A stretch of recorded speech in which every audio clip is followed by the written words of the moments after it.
if I can help in any way. Oh. The machine told us we've been recorded. Um, yeah, I mean, do you want me to tell you a bit about the people I work for briefly? Yeah, Do you know yeah, anything that about them? sounds great. Yeah. Yeah, so the organization is called Animal Think Tank, and I remember stumbling across them on vegan jobs or something a while ago.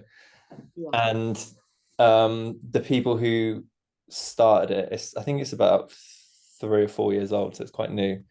Um, but some of the founders of Animal Rebellion basically sort of branched off and started this. Oh, right. Okay. Um, Yeah.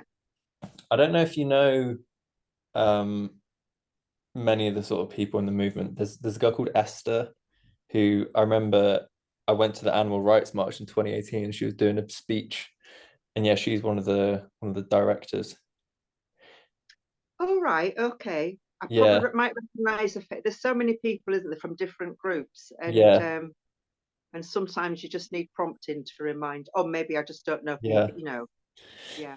But yeah, I guess the point of the organization, I'm sure you'd probably find it quite interesting actually, is kind of so Mark, who's another one of the directors, has a sort of long history in sort of project management type stuff.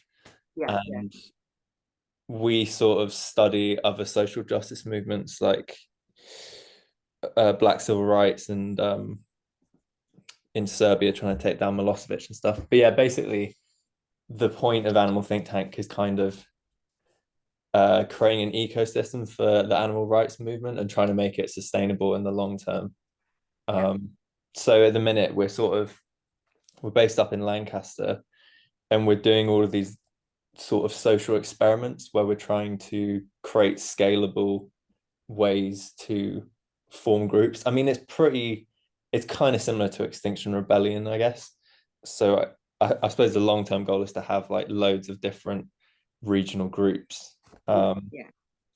and yeah, so I mean, I've only been here for I think 3 or 4 months, and my role is quite sort of like out there, talking to people in public and stuff. Yeah. Um, and the first sort of phase that we did, we were just sort of going into our personal contacts and hosting these social events and stuff and trying to mobilize people through that sort of way. But then Mark, the director, was saying, well, it's all well and good, but this isn't very scalable because eventually we're going to go into communities where we don't know people.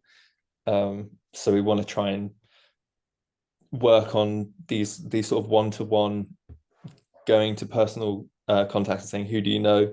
And it being a bit more intentional as opposed to like, everyone come to our social event sort of thing. Yeah. Um, so then we had a bit of a brainstorm and we decided that with all the nurse strikes and stuff that have been going on recently, that was a sort of strike energy that we thought might be quite good to sort of collaborate with. Although I'm assuming you're aware that I think it was 2 days ago they just agreed the RCN to the pay deal, right? Do you know about Yeah. that? Yeah. So even though there aren't going to be strikes in the sort of near future, yeah, there's still that sort of energy. So what we're really trying to do is we have a couple of ideas about how campaigns that we might do, but essentially we want to talk to nurses and like find out from them what are their biggest issues in the NHS and be a Uh-huh. bit more listening. Do you know Yeah. what I mean? So I suppose, yeah, I mean, I remember having a conversation with you a few years ago when you were talking about the food that's served in hospitals and stuff. Yeah. I don't know, yeah, if you want to like talk about that or Well, I think it varies from trust to trust. I mean, it's all privatized now. Um, we don't really, when it was in the NHS, you don't really have time to go to a canteen anyway, because you've only got half an hour for lunch and it'll take you mm, 15 minutes to get down there. So I always took my own food anyway. mm, But just from a vegan's point of view, this is slightly different. I had nowhere to eat. I had nowhere to cook, like microwave or something like that. Mm. I feel a bit sickly at work because it's a very, very toxic area. There's loads of disease and bodies and people. So I just used to take simple things like loads of fruit, Mm. tons and tons of fruit.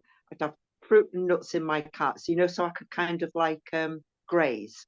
Yeah. When I got in the car on the way home, I'd be hungry, but I wouldn't eat hot food at work because there was, and it just, everyone was sitting there eating and it just stunk of cheese and in the cupboards, the staff were always buying biscuits and bringing in cakes and, it was just, so basically I do outreach all the time and I did it at work. And you'd be pleased to know that when I last worked it was endoscopy in Leeds. The head of endoscopy in Leeds teaching hospitals has now gone vegan. Oh wow. Now, I was being bullied by because one of the problems in the NHS is bullying. It's just absolutely awful. That's why I left, and that's why loads of people are leaving. Plus, the way that we're treated it's changed over the years since when we don't really have a role anymore. We're just kind of robots, and we're just treated as such. So I won't go into that so much, but I was being criticised and bullied. People would go, yeah, but what about plastic straws in the sea? And then they wouldn't actually stop for a conversation. They were just making comments and anyway, a couple of people went. One of the healthcares was really interested in Earthly Ned, and it just so happens that her husband decided to go vegan, and he's the cook in the house, and they've got 3 children. Mm. So it's really hard being at work being a vegan because it's just as toxic as any other area, and there's nowhere to eat.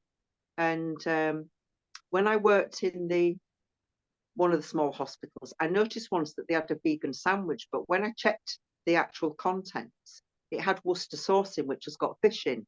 Mm. So obviously, like people just jump on the vegan bandwagon and they fit, and although it was labelled vegan. Yeah, the attention to detail isn't really there.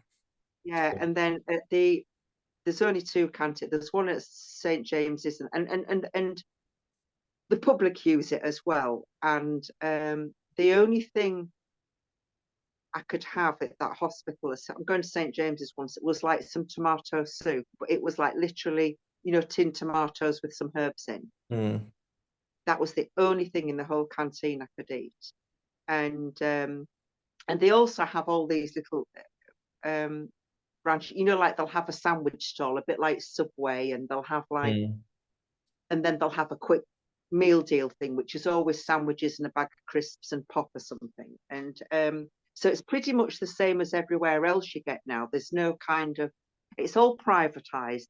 And in every hospital, there seems to be a Costa Coffee. So Costa Coffee have got franchise in there. So there's no, you pay the same price there as everywhere else, the same cakes, the same stuff like that. And so for staff, it's not very good. As for the menus, I mean, I didn't have much to do with the food bit because that's to do with the catering department. But there's not a lot, and it could be purely by chance, a baked potato, but you don't know if that baked potato's got butter on. You don't know. So I didn't really look at that. But when I was in hospital, because I'd major surgery 4 years ago and 3 years ago, I was in Wythenshawe Hospital in Manchester. So I told them I was vegan, and actually I was very, very poorly, so it didn't matter too much. But say if I'd been in there longer, it would have mattered. But they brought me, and this seems to be a bit of a thing. They brought me the allergy menu, not the main menu, which was quite extensive. So the main menu is quite extensive, and there's nothing really on it. Maybe a baked potato or some beans. And so they brought me the allergy menu, which was like a bit of halal, gluten-free, all that business. And there wasn't loads on there. And I think there was 2 things I could have on there, but it was the same thing every day. Mm. And I thought, and I didn't really like it being lumped in with the allergy menu. Do you know what I mean? Yeah, that is interesting. Or something like that. It was about, I wanted a cruelty-free menu. Anyway, it just so happened I could barely eat very much all. The second time I went in, because I did a bit of outreach when I was there, and the surgeon, I took loads of AV cards and I took loads of leave, even though I was really ill, right? I was talking to everyone. So they were actually really nice. And one of the nurses took a pack of cards to put in the copy room, like AV cards. Yeah. And I asked my surgeon to put a pack of AV, the AV cards in the doctor's room. And she did.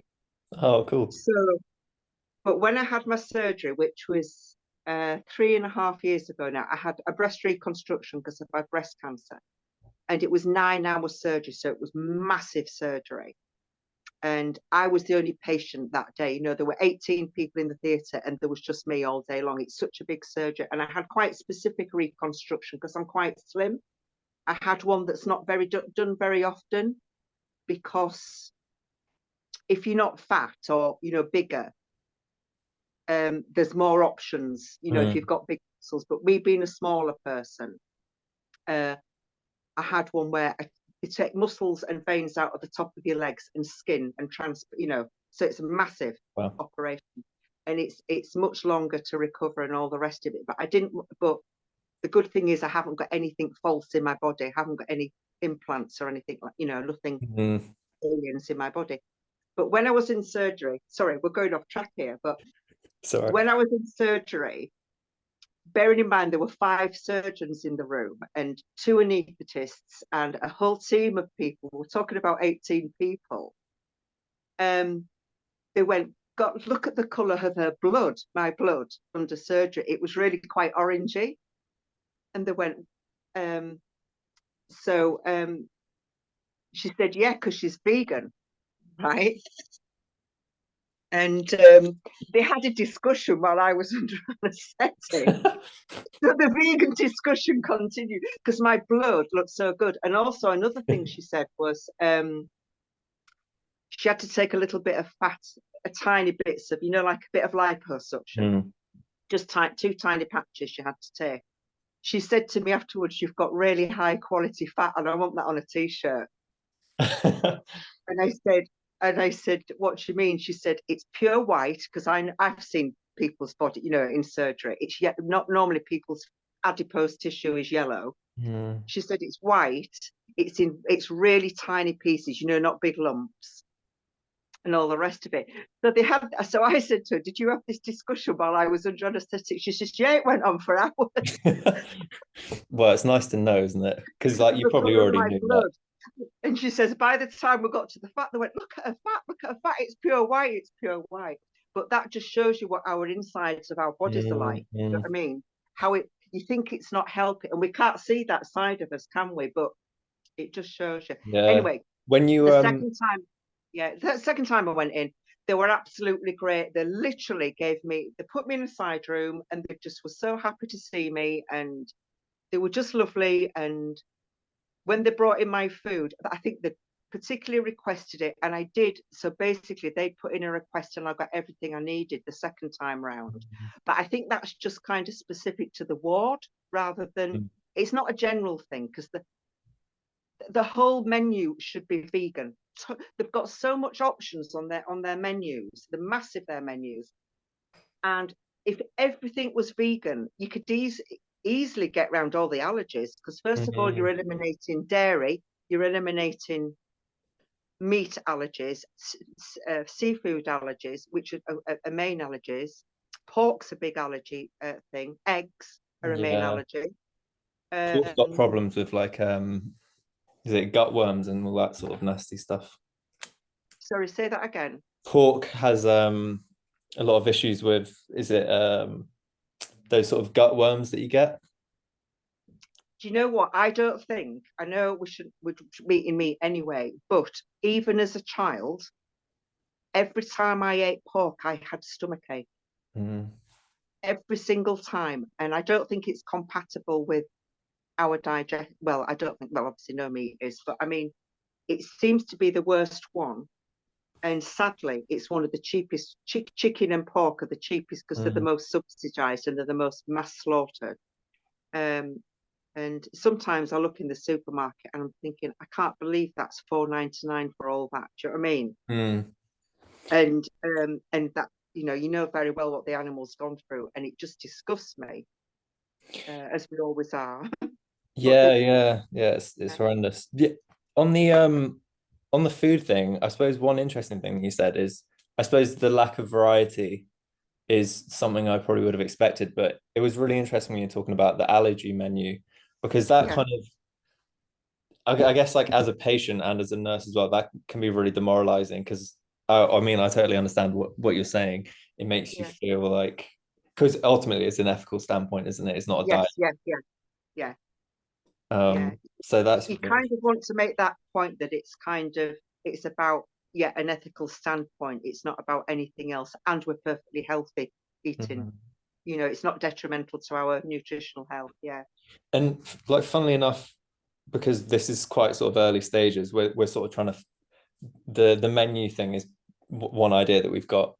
But yeah, I suppose you're sort of making me think that I think we've just been focusing on the nurses, but there's obviously like the patient side of it. Like as you say, if you're a nurse, yeah, if you're a yeah. vegan There's nurse, I two think sides. Yeah. So, because the yeah. page it's probably separate. I'm not sure about that, but it's probably separate. Like the patient side is very different because I'm not sure in some hospitals whether it's kind of mass produced somewhere and it's brought in. That's kind of like a factory system for the patients. And then the staff have a separate, the canteen stuff, which is actually open to the public as well. It's not just and when you think about it, there's Costa Coffee in every hospital now, and Marks and Spencers in every hospital now. So Mm, it's kind of become basically like the high streets, and it's kind of the same options as the high streets. But I suppose if we stick to the patient's menu, that would be probably a good place to go down because um, they're obviously making all the hospitals are getting more and more high street shops, mm, in them, and that's a difficult one to deal with, and it's probably quite separate. But as for getting a patient's menu, because there's no argument there, because it could be allergy free and anyone can eat it, but despite their religion or culture, do you know what I mm, mean? It's not. It should make it easier and nutritionally better. And if you're the problem nowadays, we try not to keep people in hospital very long, and we don't. So people are only in there for relatively short periods of time. Um, Apart from it used to be a lot more people were kept in from, but because of keyhole surgery and micro, people are in and out in a day now, or in overnight, whereas they used to be kept in 2.5 weeks. Because I'm going back from when I first started nursing, the operations where people were kept in for 2.5 weeks are now in overnight. You mm, know, mm, my surgery, although I was really ill because it was breast reconstruction, they want you out as soon as possible because hospitals are toxic places. It's full of bacteria and other people, and you're using the toilets that 100 people have used. So you're actually better off in your own home for not getting infections. mm. And so infection control is more about getting people home as soon as possible. So people aren't stayed in it. But if they are in for a long term, like my dad was in a while back, I'm talking about 8, 9 years ago, but he was very poorly and he kept having to have different operations. So he was in for 2 months. Now that's kind of not a regular thing. That's kind of a smaller percentage of the patients that are in for long periods of time. And people are poorly when they're in there for that length of time. But on the other hand, they're not wanting these big heavy meals. The other thing is, it's like if you're poorly, surely you want refreshing, good, healthy food, Yeah. even if you're not eating much. You don't want a ham or pork sandwich Mm, or mm, mm. something heavy, because that's kind of more detrimental to your immunity, which is bound to be low when you're in hospital. Yeah, that's such a good point, actually. I mean, I was thinking a bit about planes. You get served food on planes, but I guess the obvious difference is exactly as you said. Like, if you're recovering from something, your your appetite's going to be different, isn't it? And like, yeah, as you said, you want easy food. And then Yeah, like another thing you said about the religion and culture, that's really interesting too. Like something I haven't really thought about. Because I suppose that sort of helps sort of inclusivity side of things.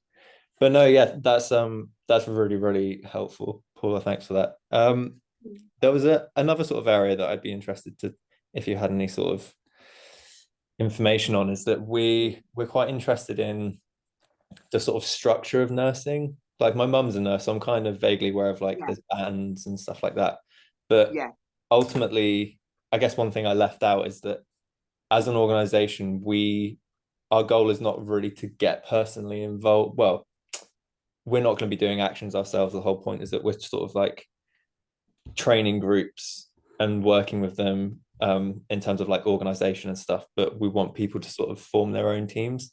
So I was wondering if you can think about any changes that might have happened during your time as a nurse, and like how that sort of infiltrated through the hospital, like who is the person making the decision, and how long does it take for people to get on board or something, and are there any obstacles and stuff like that?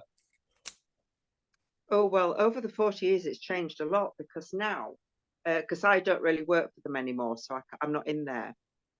So I just do random. I'm all over the place. I'm not really part of a team as such. You know, I don't know people when I go there, but um, basically, it seems to be run like a business now. I'm sure your mum might have told this, that all the decisions are made like when we used to have, when I started, and we had a sister and a senior sister and a junior sister, yeah. Mm. And the team, and it was more team orientated on the wards now. Well, it's not now, and they call them band sevens. I mean, I don't agree with the banding system, but the band sevens seem to be just basically an appendage of like administration Okay. on the whole, not all of them. And they don't have any power anymore, any power, but I mean any authority to speak for the nurses. And this is why we're kind of treated more and more like, you know, like um, corn pieces, really, Mm. because we don't have any family anymore. We're just units, and we're band fives and or flexible workers. You know, all these terminologies that come in. I mean, I get called a flexible worker, and I still say I'm a staff nurse. But it's just so it's really hard. So I wouldn't say that I would think that HR is probably the way to go to find out about. They seem to be the hub of, you know, that everyone goes to. Mm. Whether it's doctors or nurses, it seems to be like the hub place for.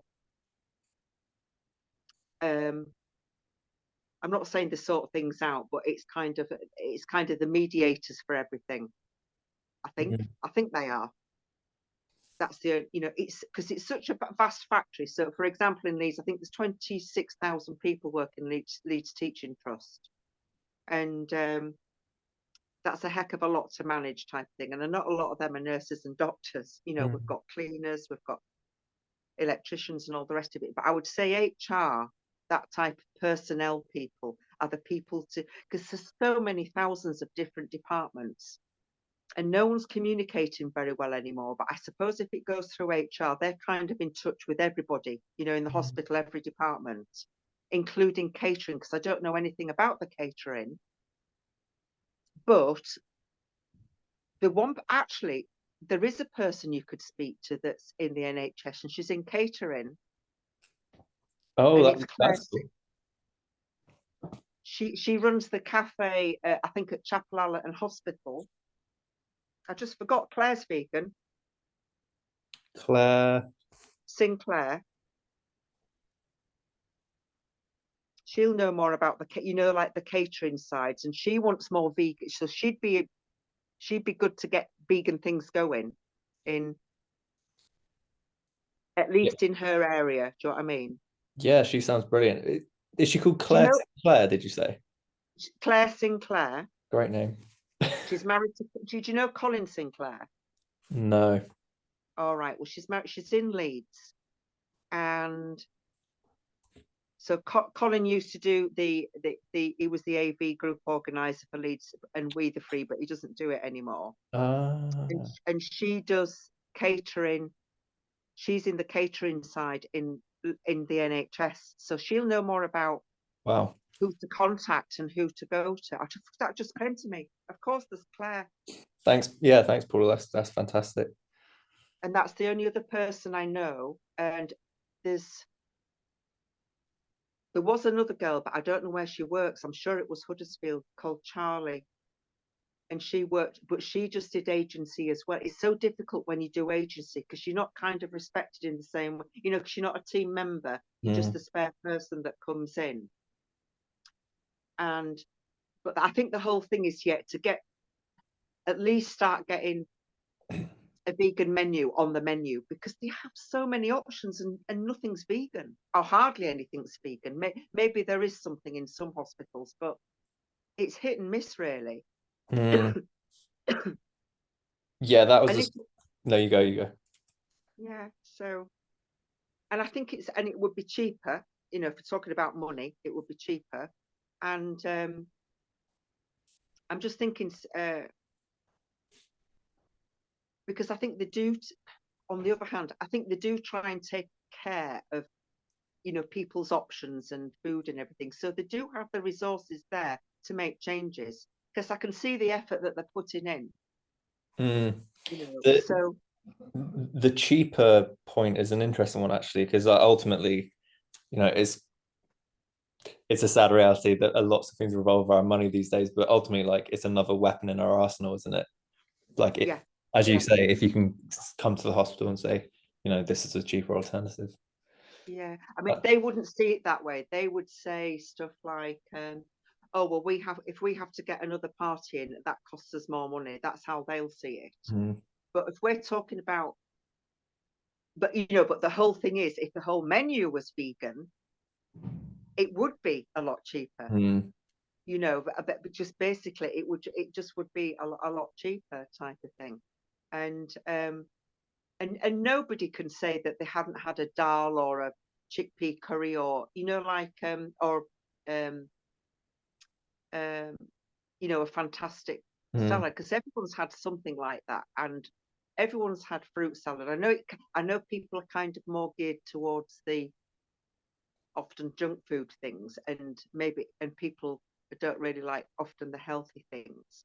And it is a bit dull when they give you, oh, I got an orange every day when I was in hospital, an orange or an apple or a brown banana, right? And basically that type of presentation. If it was in a little fruit salad bowl, or you know, like chai pudding, which is really easy to make. You can make a chocolate chai pudding. That just looks like a mousse or chocolate mousse or something. And things are really easy to make type of thing. So I think, yeah, the presentation on probably some vegan foods is like, and you know, some dried up oranges and apples. And it's like, the one thing is, you can't, when you're poorly, you can't really peel an orange. Do you know what I mean? You really, maybe it's bactuma, but you can't really peel an orange. That's a good point. And you haven't got a knife to cut up your apple and stuff like that. So yeah, but that's another thing that I haven't considered. Yeah, just sort of like the actual accessibility, or like the ability to actually eat something. Like, I feel that's, you know, a bit bad on my behalf that I sort of totally disregarded that, but it's a really good point.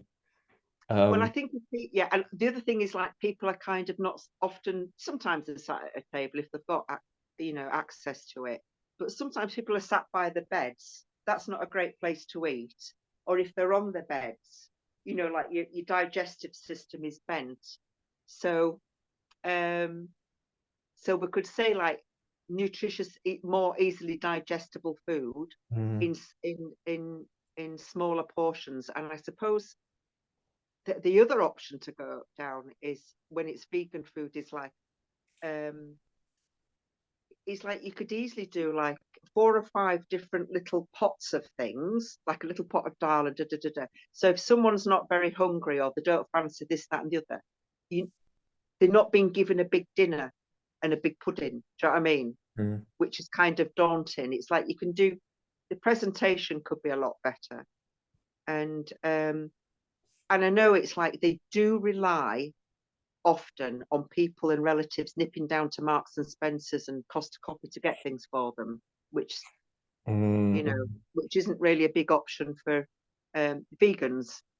Yeah, I remember when my dad's mum was in a nursing home, sort of bringing her bits and bobs. And I watched that. I don't know if you've seen that film with Judi Dench and Jennifer Saunders that came out recently about No. nursing home. Yeah, there was a bit about that, Oh no, I haven't seen that. I heard about it. Yeah, bringing someone grapes. I wouldn't recommend it. It's not great.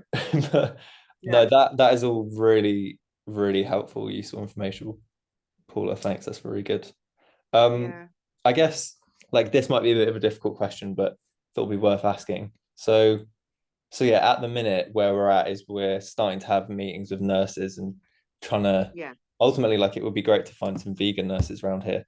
Um, yeah, but I'd just be interested to know. Oh, the timer says we've got 3 minutes left, but yeah, briefly, um, if you were sort of having a one-on-one with a vegan nurse in a one of yeah, the trusts around here, and you're trying to get them to sort of start their own sort of team or whatever, yeah. what would you say to them? Well, if they were working in the NHS, I'd ask them what they could do on the forum. You know, the NHS forum, because they have their own web, and all the rest of it.